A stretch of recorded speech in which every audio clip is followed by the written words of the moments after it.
मित्रों, ये 2500 दिन पूर्व की अगर कहानी मैं याद करता हूं तो जिस प्रकार का उस समय हमें एक ऐसा अवसर मिला जिस समय यानी प्रदेश पूरा हमारा वो भ्रष्टाचार इसमें डूबा हुआ था, परिवारवाद में था, भाई भतीजावाद, और कैसे सरकारी संसाधनों को लूटा जाए, इस प्रकार का एक वातावरण था। उसको ठीक करने के लिए हमने भी संकल्प लिया कि हम अपने शासनकाल में इसको सुधारने का प्रयत्न करेंगे। सुधारने के लिए कोई एक दिन का 2 दिन का काम नहीं होता है, एक लगातार प्रक्रिया होती है। तो उस लगातार प्रक्रिया पर आगे बढ़ते हुए हमने जन सेवा के बहुत काम किए, कल्याणकारी योजनाएं बनाई, व्यवस्थाओं में परिवर्तन किया, और आज हम 2500 दिन मैं कहता हूं कि किसी भी शासनकाल का सफलतम जो कार्यकाल है, उस कार्यकाल के बाद आज हम यहाँ खड़े हैं और आप लोगों के सामने मैं अपनी वो सारी बात, यानी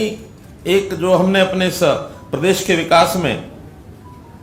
एक अनूठी इबारत लिखी है, नवनिर्माण में एक बुलंद इमारत खड़ी की है,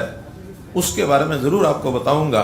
कि क्या क्या रास्ते हमने अपनाए और कैसे कैसे हम आगे पहुंचे हैं। जब शुरू में मुख्यमंत्री का पद संभाला था तो जैसे पहले से चलता आ रहा था, मुख्यमंत्री निवास पर, कार्यालय पर, सभी मंत्रियों के यहाँ, उनका चाहे उनके निवास हो चाहे उनके कार्यालय हो, एक भीड़ लगी रहती थी और ऐसा लगता था जैसे पूरा हरियाणा उमड़ करके चंडीगढ़ आ गया है। जब पता किया तो ये लगातार ये प्रोसेस चलता था, हजारों की संख्या में रोजाना लोग चंडीगढ़ आते थे और उनकी बात सुन नहीं पाते थे। कोई भी ना अधिकारी सुन पाता था सबकी बात, ना मंत्री ना मुख्यमंत्री, और कई कई दिन तक वो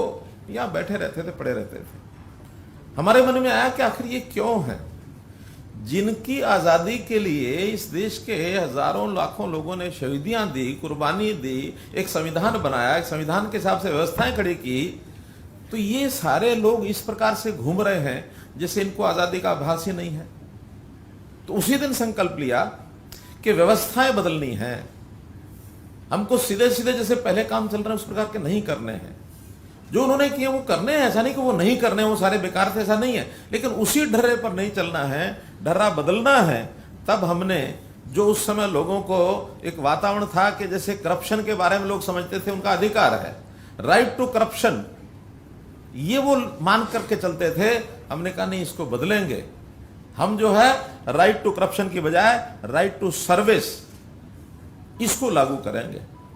हर विभाग को अपना काम करना होगा, टाइमली करना होगा, लोगों की जो तकलीफें उसके अनुसार करना होगा, और उस टाइम के हिसाब से नहीं करेंगे तो एक सुधारात्मक इस प्रकार से काम करेंगे कि जो नहीं करेगा उसके ऊपर दंडात्मक कार्रवाई भी की जाएगी। एडवांस में बता रहा हूं